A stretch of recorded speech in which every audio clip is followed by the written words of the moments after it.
Colonel Naomi Carter was no stranger to confrontation. Over the years, she had led troops in high-stakes operations, negotiated under pressure, and faced situations where the line between life and death was razor-thin.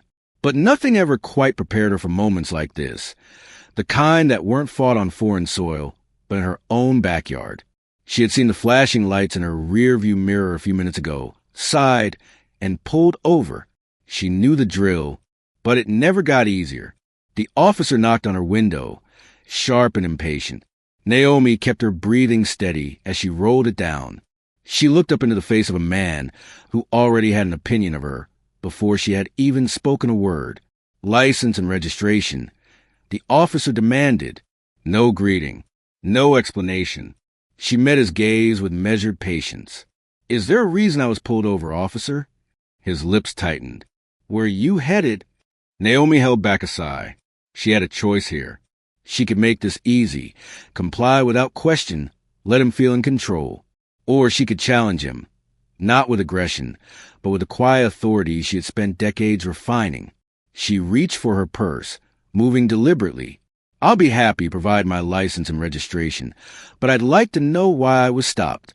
His jaw clenched as he shifted on his feet. "Just give me the documents." Naomi handed them over, watching his eyes flicker to her military plates before narrowing. He studied her license longer than necessary. Then his gaze lifted back to her, assessing, searching. "This your car?" His tone held an unspoken accusation. "Yes." He exhaled sharply.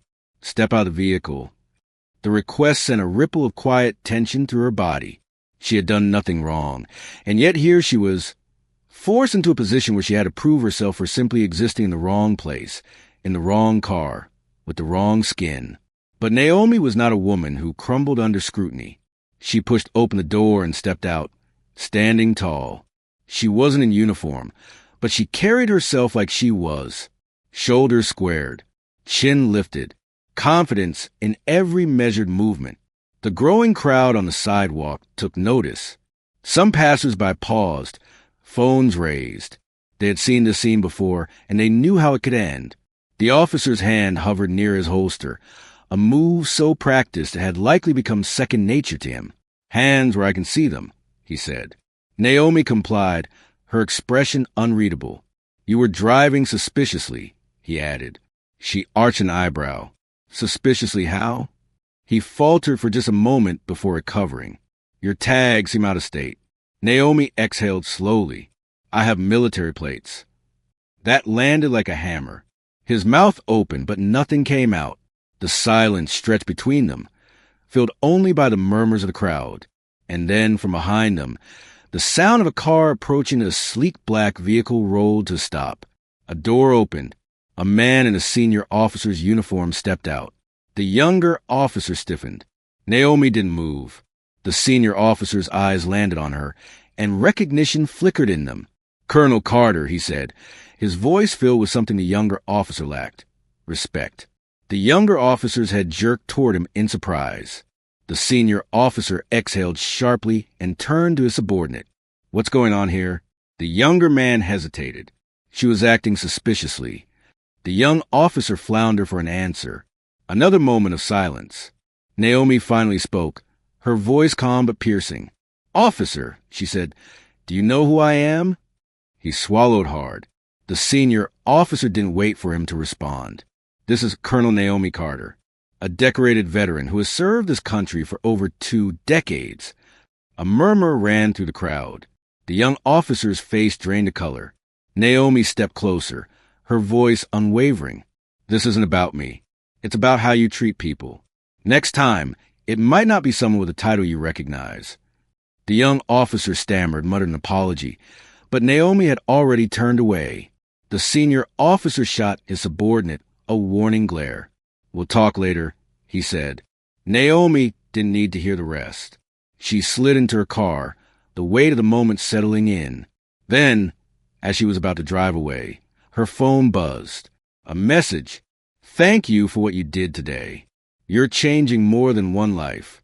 She allowed herself a small smile, because sometimes change started with a single moment, a single lesson. And tonight, She had just planted a seed. Naomi drove in silence for a while, her mind replaying the encounter. She had been through moments like this before, but something about tonight felt different. Maybe it was a crowd.